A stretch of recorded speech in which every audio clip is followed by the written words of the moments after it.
Hi hello welcome to fiction talk. எல்லாருக்கும் வணக்கம். இன்றைக்கி வந்து பார்த்தீங்கன்னா கிளாசிக்கல் ஃபிலிம் செக்ஷனில் இன்னொரு புது படத்தை நான் கொண்டு வந்திருக்கேன். ஆல்ரெடி வந்து நான் இதுக்கு முன்னாடி இந்த கிளாசிக்கல் ஃபிலிம்ஸோட செக்ஷனில் வந்து நான் போட்ட படங்களுக்கு வந்து நல்ல வரவேற்பு இருந்தது. அதுக்கு ரொம்ப ரொம்ப நன்றி. சப்போர்ட் பண்ணதுக்கு ரொம்ப நன்றி. இப்போ அதோடைய தொடர்ச்சியாக வந்து இன்னொரு படத்தை நான் கொண்டு வந்திருக்கேன். இந்த படம் வந்து பார்த்தீங்க அப்படின்னா எப்படி வந்துட்டு அந்த காலத்தில் சைக்கோங்கிற படம் வந்து பயங்கர ஃபேவரட்டாக மாறிச்சோ, அந்த மாதிரி நிறையா கொலை வழக்குகள், சைக்காலஜிக்கல் த்ரில்லர் ஃபிலிம்ஸ் வந்து நல்லா ஹிட் ஆகிட்டு இருந்த டைமு. அந்த டைம் பார்த்து ஒரு பெண் வந்துட்டு சைக்காலஜிக்கல் சைக்காலஜியாக பாதிக்கப்பட்ட ஒரு பெண்ணை பற்றி முதல்ல வந்து ஒரு படம் வந்து நல்லா ஃபேமஸ் ஆச்சு அப்படின்னா அது இந்த படம் தான்.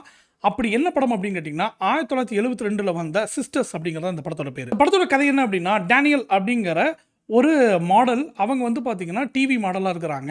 அவங்க மேலே வந்து ஃபிலிப் அப்படிங்கிற ஒரு கருப்பினத்த ஆள் வந்து கொஞ்சம் காதல் வருது. அதனால் அவங்க 2 பேரும் வந்து ராத்திரி கொஞ்சம் ஒரு இடத்துல தங்குறாங்க. அங்கே தான் வந்து அவங்களுக்கு தெரிய வருது, இந்த மாதிரி ஃபிலிப்புக்கு தெரிய வருது, இவனுக்கு வந்துட்டு எக்ஸ் ஹஸ்பண்ட் ஒருத்தர் இருக்கிறான். அவன் பேர் வந்து எமில் பிரட்டன். அவன் வந்து அடிக்கடி வந்து டேனியலை வந்து தொந்தரவு பண்ணுறான் அப்படிங்கிறது தெரிய வருது. பட் இவங்க ராத்திரி வந்துட்டு 2 பேரும் வந்து ஒரு விஷயத்தில் இருக்கும்போது அப்போ என்ன ஆகுது அப்படின்னா, இவளுக்கு வந்துட்டு ஒரு மாத்திரைகள் போட வேண்டிய ஒரு கட்டாயம் வருது. யாருக்கு? டேனியலுக்கு. அப்போ டேனியல் வந்து ஃபிலிப் கிட்ட ஒரு உதவி கேட்குறான். மெடிக்கல் ஷாப்புக்கு போய் எனக்காக வந்து இந்த ஒரு இது வாங்கிட்டு வரியா அப்படின்னு சொல்லும் போதில், சரி நான் போகிறேன் அப்படின்னு கிளம்பும்போது இன்னொரு ரூமில் இருந்து இன்னொரு வாய்ஸ் கேட்குது. அப்போ தான் வந்து ஃபிலிப்புக்கு வந்து ஒரு டவுட் வருது.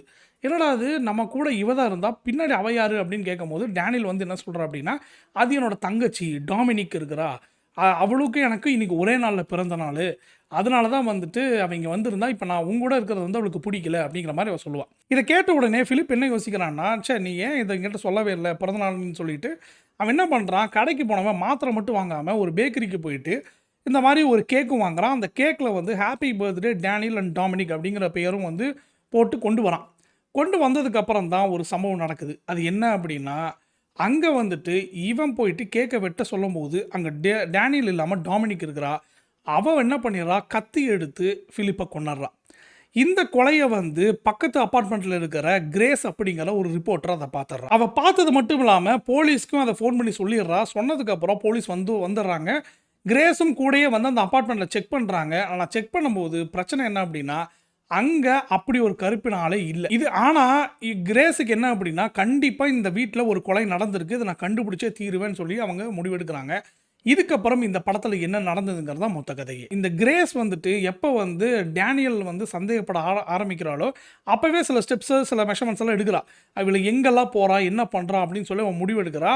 ஒரு கட்டத்துக்கு மேலே அது வந்து ஒரு ஹாஸ்பிட்டலுக்கு லீட் ஆகும். அங்கே தான் வந்து விஷயமே ரிவீல் ஆகும். அந்த மேட்ரு ரொம்பவே நல்லாயிருக்கும். ஏன் அப்படின்னா, ஆரம்பத்திலே நமக்கு வந்து ட்வின்ஸுன்னு காட்டுறாங்க. டேனியல் அண்ட் டாமினிக் வந்து ட்வின்ஸ் அப்படின்னு சொல்லி காட்டுறாங்க. ஆனால் டேனியல் வந்து ஒரு சைக்காலஜிக்கலாக பாதிக்கப்பட்டவ அப்படிங்கிறதுக்கு உதாரணம் தான் அந்த ஹாஸ்பிட்டல் சீக்வன்ஸ் ஒன்று நடக்கும். அங்கே தான் வந்து ட்விஸ்ட்டு ரிவீல் ஆகும். சூப்பராக இருக்கும் அந்த சீனு. முக்கியமாக இந்த எமில் பிரிட்டன் இருக்கார் இல்லையா, டேனியலோட ஹஸ்பண்ட் எக்ஸ் ஹஸ்பண்ட்னு சொல்கிறாங்க இல்லையா, அவர் யாருங்கிறதும் வந்து அங்கே தான் ரிவீல் ஆகும். அந்த விஷயம்லாம் ரொம்பவே நல்லாயிருக்கும். இந்த படம் வந்து பார்த்தீங்கன்னா அந்த காலத்தில் ரொம்ப சூப்பராக ஒன்று ஒரு படம்னு சொல்லுவாங்க. நீங்கள் அந்த டைமில் வந்துட்டு ஒரு நல்ல நோட் பண்ணி பார்த்தீங்க அப்படின்னா, நிறைய கேமரா ஆங்கிள்ஸில் அந்த சைக்காலஜிக்கல் எலிமெண்ட்ஸ் எல்லாம் காட்டுவாங்க. ரொம்ப கிராஃபிக்ஸ் அதெல்லாம் இருக்காது. அந்த ஒரு மூமெண்ட்லேயே வந்து நம்மளை கொஞ்சம் பயப்படுத்துவாங்க. ஏதோ இருக்குடா அப்படிங்கிற மாதிரி. திடீர்னு பார்த்தா நம்ம கண்ணு முன்னாடி ஏதோ வந்து நிற்கும். இந்த மாதிரி விஷயம்லாம் இருக்கும். இது அதே மாதிரி தான் இந்த படத்தில் வந்துட்டு கிரேஸ் மூலியமாக டேனியலுக்கு என்ன நடந்ததுன்னு காட்டுற ஒரு சம்பவம் ஒன்று வரும். அந்த விஷயமே நமக்கு ஒரு மாதிரி ட்ராமடைஸ் ஆக்கி விட்டுரும். அந்த மாதிரி ஒரு சீக்வன்ஸ் தான் அந்த படத்தில் வச்சுருப்பாங்க. நீங்கள் முக்கால்வாசி வந்து இந்த ஷைனிங் இந்த மாதிரி படத்துலலாம் அந்த மாதிரி காட்சிகள் நீங்கள் பார்ப்பீங்க. அந்த மாதிரியான சீக்வன்ஸ் இந்த படத்துலேயும் இருக்குது. ஸோ மறக்காமல் இந்த படம் பாருங்கள். எனக்கு பிடிச்சிருந்தது. இந்த படம் பார்க்கும்போது ஒரு த்ரில்லிங்காக இருந்தது. இந்த படம் பார்க்கும்போது எனக்கு எந்த படம் ஞாபகம் வந்தது அப்படின்னா, இது ரியர் விண்டோ அப்படின்னு சொல்லி ஒரு படம் இருக்குது. கண்டிப்பாக நீங்கள் ட்ரை பண்ணியிருப்பீங்கன்னு நினைக்கிறேன். மக்கள் தொலைக்காட்சியில் கிட்டத்தட்ட பல வாட்டி போட்ட ஒரு படம் அது. ஹிச்காக்குடைய படம் இது. அந்த படத்தோட இன்ஸ்பிரேஷன் மாதிரி தான் இந்த படம் உங்களுக்கு தோணும். ஸோ இந்த படம் பார்த்துட்டு உங்களுக்கு என்ன தோணுச்சுன்னு சொல்லி கமெண்ட்ஸில் சொல்லுங்கள். நான் அடுத்த வீடியோவில் வேற ஒரு சஜஷனோட நான் உங்களை மீட் பண்ணுறேன். Thank you so much.